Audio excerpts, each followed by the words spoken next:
Mr. President, following the statements made by the AFRICOM commander before the US Senate, your government responded firmly, denouncing unfounded accusations regarding Burkina Faso's sovereign choices. What do you say to those, especially in Washington, who continue to question the legitimacy of your current partnerships, particularly with Russia? And how do you intend to defend Burkina Faso's image on the international stage in the face of this kind of rhetoric? In any case, we are free to establish relations with whomever we choose. That is what independence means.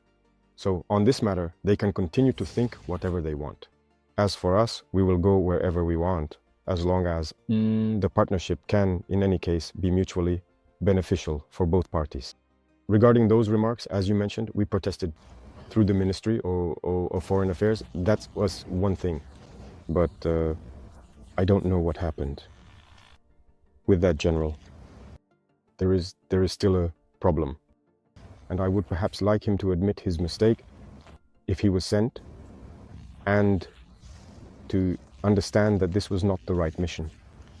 If he was misled, he should say so publicly, or otherwise admit before the Senate that he was mistaken. Or also, if it was done with bad intentions, well, we will confront him as we should, because everything he said is a lie.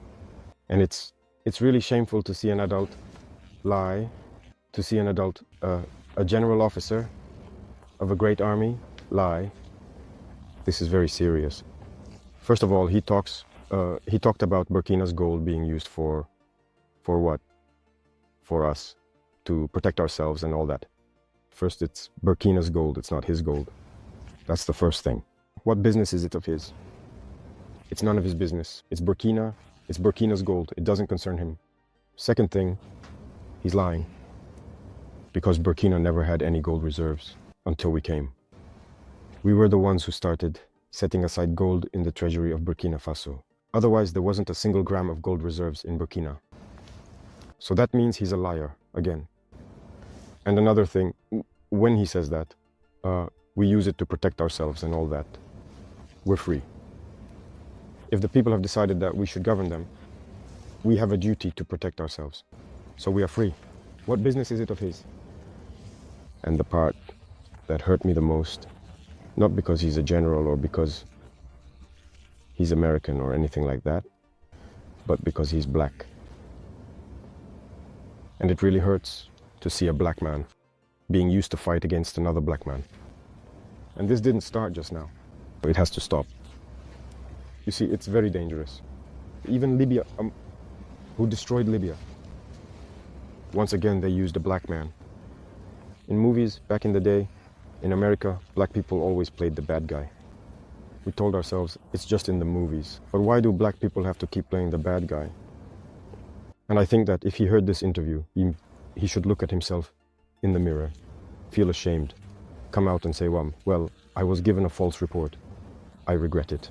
He needs to say it publicly. If it was a false report, then it was made, because it's possible. It's possible that he was given a false report, that he should come out with it, because as you saw, when I take another neighbor, again, as I say among us, Black, the Ivorian Minister of Defense, who goes around, travels to Turkey, meets the Turkish Minister of Defense, and tells him, you shouldn't sell us weapons. You see how much that hurts. When it's a black person who behaves like that, it really hurts. Did we make a false report? Let him come out and deny it. If he was sent to create a problem in Burkina, as they are used to doing, well, we'll get ready. We'll be waiting for them. Because this has to stop now. The black race should not be used to fight against black people. Every time it's the same thing. It's always the same. And that's what we deplore. And it really hurt us to see that it was a black person making these statements. It's true that they may regret it through various channels. They're trying to make up for it. Now that it was said publicly, it needs to be made right publicly. That's how it is for us. We're no longer engaging in diplomatic hypocrisy, as we like to say. Saying things loudly and clearly, and then coming back later to say, no, we're sorry, we didn't mean it. That's not enough. It needs to be said publicly. So I invite them to make amends, to say it publicly, because African youth have understood, black youth around the world have understood. This kind of manipulation doesn't work anymore. That's how it's always been, using false pretexts in hopes of achieving other goals. That doesn't work anymore. So it's unfortunate, but Burkina Faso is staying true to its path. We will continue to develop. And he forgot to mention everything we are doing for Burkina Faso. What we are doing, no other regime has accomplished. That's it, the socio-economic development of Burkina Faso, who has done, look, we are building many health centers, equipping them with medical devices for examinations and lowering the costs of medical tests. Which regime has done the same? No one. We are taking action in agriculture, plowing farmers' fields for free. Our production is increasing and everything. Who has done that? No one. The army. We are creating a new army, and the Burkinabe army has never been as well and staffed and equipped as it is now. Who has done that? No regime. When it comes to employment, no regime has created as many jobs as we have. Industrialization. Maybe that's what bothers them. That's what they want to stop. So they have to make up lies. In any case, I invite them to rethink their approach. That's what I can say. It's a big lie, and it's unfortunate. Colonial tactics in Africa are far from new, but what's unfolding now has caught many off guard. A political storm erupted across the continent after US General Michael Langley, head of AFRICOM, made bold and baseless claims against Captain Ibrahim Traoré, the transitional leader of Burkina Faso and a rising symbol of African resistance to foreign domination. Speaking before a US Senate committee in early April, Langley accused Traoré of exploiting the country's gold reserves for personal or governmental gain. But this accusation didn't just miss the mark, it lit a fire. Africans from every corner of the continent and across the diaspora rose up with a powerful, unified message. Hands off Traoré. Hands off Africa. This was no ordinary protest. It marked a deep awakening, a collective stand against a long history of external control and exploitation. From the capital city of Ouagadougou to the vibrant markets of Nairobi, people poured into the streets, holding signs, singing chants, and rallying around a young leader who, to many, echoes the legacy of Thomas Sankara and a dream of a truly independent Africa. For years, Western powers operated under the assumption that African voices could be ignored or controlled. But this moment shattered that illusion. Traoré, just 37, has become a rallying figure for millions who are tired of watching their leaders bow to foreign interests. African governments, many of which have walked a careful line of appeasement with the West, watched in quiet amazement as their citizens took a firm, defiant stand. General Langley's comments on April 3, 2025, weren't just incorrect, they were deeply insulting. By accusing Captain Traoré of stealing national resources, he wasn't just attacking a person, he was trying to undermine a movement. His words followed a familiar pattern of colonial playbooks: discredit, destabilize, then dismantle. But this time, Africa didn't stay silent. Within hours, social media exploded. Young Africans, armed with smartphones and a sense of justice, fired back online. On platforms like X and TikTok, hashtags went viral as voices from Ghana to Kenya spoke up. Tita, a prominent Kenyan activist, summed up the mood in one viral post. The same America that looted Iraq and bombed Libya now wants to lecture Africa about integrity? Spare us the hypocrisy. The government of Burkina Faso quickly denounced Langley's comments as unfortunate and blatantly false. However, the dispute was taken to the streets by the people. Tens of thousands of people gathered at one of the biggest pro-junta protests since Traoré took over in September 2022, turning Ouagadougou's Place de la Révolution into a sea of green, red, and black, the colors of Burkina Faso's flag. On April 30th, protesters held placards proclaiming, "Down with imperialism and its local lackeys, and brandished enormous posters of their leader wearing his trademark fatigues. At the event, musician Osibi Johan told the Associated Press that Iraq was devastated because Colin Powell lied. Barack Obama told falsehoods. Gaddafi was slain. But we won't be impacted by their lies this time. His remarks perfectly encapsulated the feelings of a generation that has seen the destruction caused by Western interventions and is determined to prevent Burkina Faso from becoming another Libya. However, Burkina Faso was not alone in this battle. The demonstrations ignited solidarity movements throughout Africa and its diaspora, spreading like wildfire. With a nod to the alliance of Sahel states, which includes Burkina Faso, Mali, and Niger, the socialist movement in Ghana organized protests under the slogan, "Hands off the AES." I came to participate in this demonstration because Captain Traoré represents hope for Africa, hope for black people, and hope for all freedom fighters worldwide, said Seko Ansumariam Dukali, a young activist from Chamthum who traveled to Ouagadougou, Liberia, to join the protests. 2 demonstrators in Nigeria were accused of causing public unrest by planning a demonstration in support of Traoré. But their determination was unwavering. Africans rose up in a song of resistance from Accra to Montego Bay, from London to Bamako. One needs to look behind the news to the core of a continent that longs for independence in order to see why Africans have united so strongly behind Captain Ibrahim Traoré. Traoré, 37, is more than just a military commander.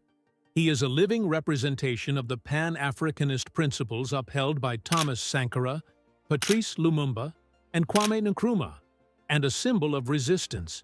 His pledge to repair Burkina Faso's deteriorating security situation and restore the country's honor from neo-colonial exploitation was the foundation of his ascent to power in 2022, which came after a coup against Lieutenant Colonel Paul-Henri Damiba. Traoré has delivered, in contrast to his predecessors. Burkina Faso has boldly asserted its independence under his leadership. He rejected the CFA franc, which many saw as a residual shackle of French colonialism, expelled French military forces, and ended exploitative deals.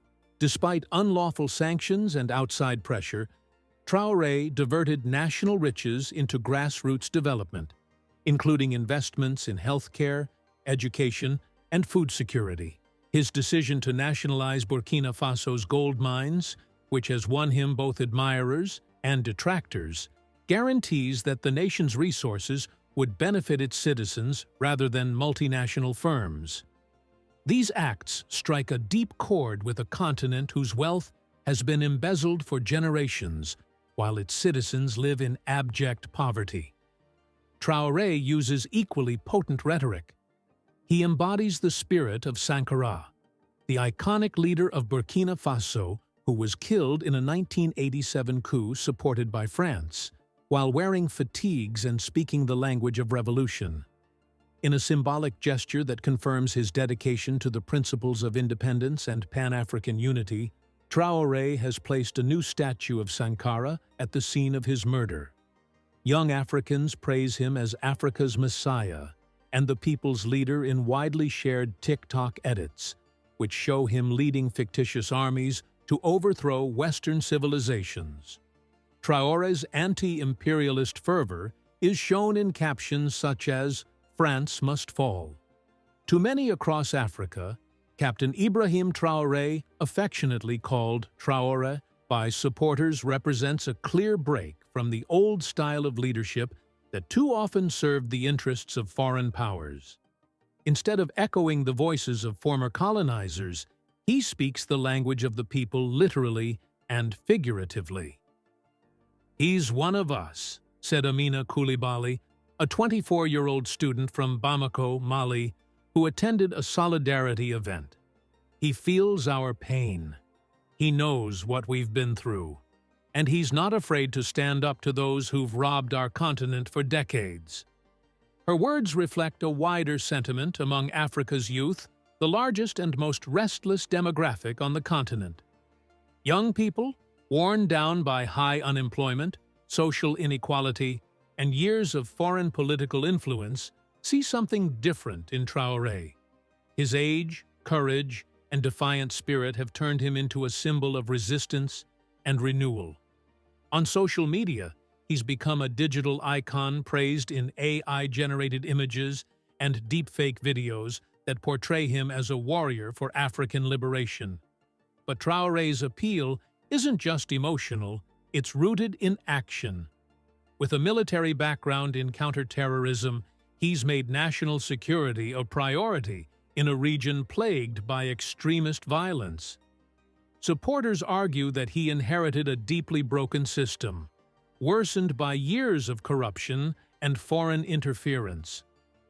Though critics point to ongoing conflict in Burkina Faso's northeast, many see Traoré's pivot toward Russia for military cooperation as a practical move, one meant to deal with terrorism without surrendering the country's sovereignty. For a generation tired of seeing African governments treated like pawns on a global chessboard, Traoré's defiance is a breath of fresh air. The backlash sparked by US General Langley's accusations wasn't just a defense of Traoré, it was a continent-wide rejection of Western arrogance and manipulation.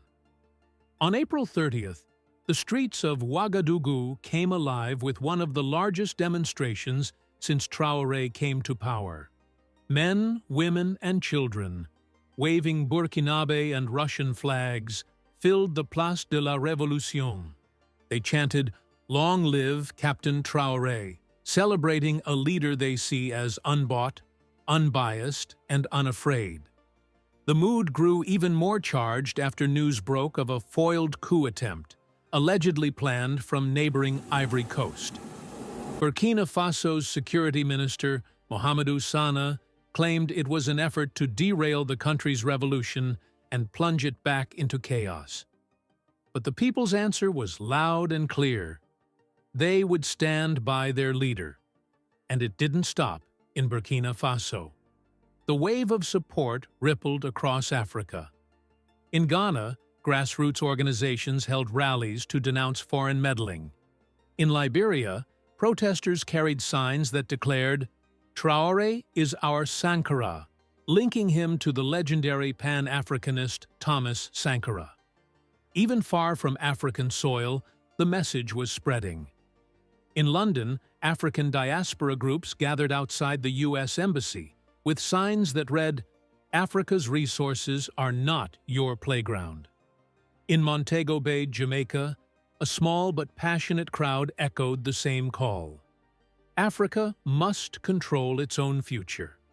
These were not isolated protests. They were part of something much larger, a growing movement for dignity, independence, and self-determination. While Traoré may be the face of this uprising, the deeper message is clear. Africans are tired of being dictated to. They want leaders who serve the people, not foreign interests. The uprising in support of Captain Ibrahim Traoré, widely known as Traoré, didn't just stay on the streets. It exploded across social media, turning into a global wave of solidarity. After news of a failed coup attempt began to circulate, people from around the world took to platforms like Facebook to show their support. Posts like one from Joe Bassi gained thousands of likes and shares. While voices such as See Finish Public called it more than a protest, they called it a global rebellion.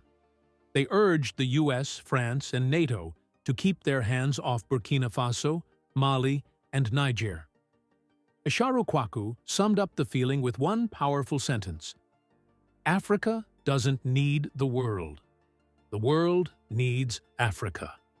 It wasn't just a statement, it was a reminder of Africa's unmatched potential. These online voices, unfiltered and unapologetic, transformed what began as local protests into a worldwide movement that the West couldn't ignore or silence. What shook the global stage wasn't just the protests themselves, but the fact that they challenged a long-standing Western narrative.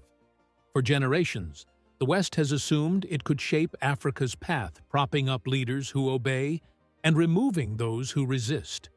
But the bold defiance of Mali, Niger, and Burkina Faso under Traoré's leadership has shattered that illusion. After exiting ECOWAS, these Sahelian nations have built a new alliance that values true sovereignty over submission to foreign influence. The protests sent a loud message: Africa is no longer a playground for outside powers. The sheer size and energy of the demonstrations stunned Western leaders. What General Langley likely thought would be a routine criticism, just another way to protect AFRICOM's influence and counter Russia's growing presence, ended up causing an international backlash. US officials, used to quiet compliance from African governments, were caught off guard by the continent-wide support for Traoré. One American diplomat, speaking to Reuters anonymously, admitted it. While resistance from Burkina Faso was expected, the level of unity across Africa was not. These events revealed how fragile Western influence has become in a region where people have grown weary of promises that lead to more debt, more poverty, and less control. Nowhere was the blow felt more than in France. President Emmanuel Macron, who once dismissed Traoré as a puppet of Russian and Chinese interests, remained silent as crowds in Ouagadougou burned French flags and waved Russian ones.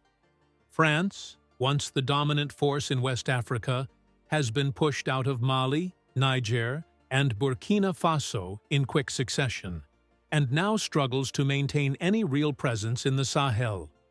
The protests didn't just criticize France, they exposed its double standards. While French leaders speak of African sovereignty, French companies continue to profit from African minerals and resources, often at the expense of local communities. At the same time, African heads of state found themselves in a difficult spot. Many rely on Western aid, loans, and partnerships, and have been hesitant to endorse Traoré's unapologetic stance. But the protests showed a growing disconnect between these leaders and the people they govern. In Côte d'Ivoire, President Alassane Ouattara was accused of backing the coup plotters, straining relations with Burkina Faso. In Ghana, earlier comments from former President Nana Akufo-Addo accusing Traoré of hosting Russian mercenaries sparked backlash. Yet the solidarity marches in Accra proved that ordinary Ghanaians stood with the Burkinabe leader. Across the continent, citizens began to question the loyalty of their own governments. As one leader after another remained quiet, the people were loud. The Economic Freedom Fighters, EFF, in South Africa, stood out as one of the few political voices to openly defend Traoré. On X, formerly Twitter, they slammed Langley's claims and praised Burkina Faso's move to reclaim its gold for the benefit of its people. "We reject Western meddling in Africa's future," the EFF declared. That message hit home with many young Africans. They see Traoré not just as a president, but as a symbol of what leadership should be accountable to the people, not to outside interests. The protests weren't just about one man. They were about Africa's dignity, its right to choose its own path, and the rejection of a world order that treats the continent like a resource mine and its people like an afterthought. This movement is a battle for the soul of Africa. It is a declaration. The time of exploitation and control is over. Africa is ready to rise, not as a shadow of the West, but as a continent that defines itself, speaks for itself, and belongs to its people. Despite his flaws, Captain Ibrahim Traoré, often affectionately called Traoré, represents a bold rejection of the old way of doing things in Africa. His vision of a self-reliant, independent continent, free from modern-day colonial control, has struck a deep chord with young people across Africa. This generation is no longer willing to accept the status quo. They want change, and they see him as a symbol of that change. Critics, especially in the West, label him authoritarian. They point to the suspension of political parties and harsh treatment of dissent under his leadership. Human rights groups have also raised alarm about abuses by the military during counterterrorism operations. These concerns are serious, and no leader should be above scrutiny. Every government must be held accountable for its actions. But many Africans see a double standard in the way the West expresses concern. Where was this outrage when Western-backed leaders committed similar or worse acts? Where was the moral outcry when France made deals with African dictators in exchange for access to gold, oil, and land?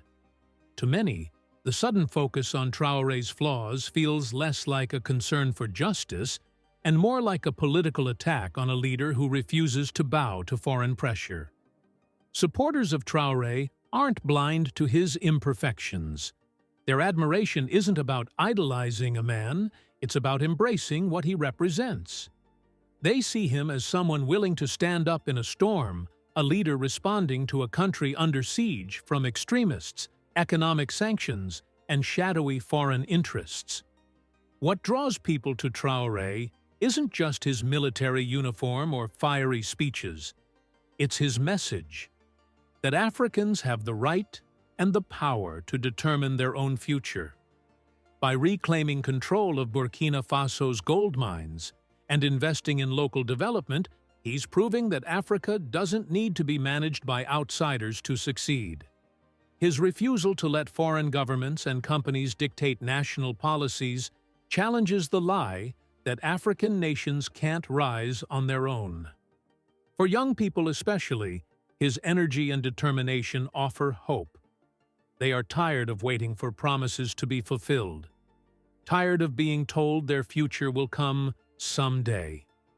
In Traoré, they see someone acting now, someone who dares to defy powerful nations, not out of pride, but out of purpose.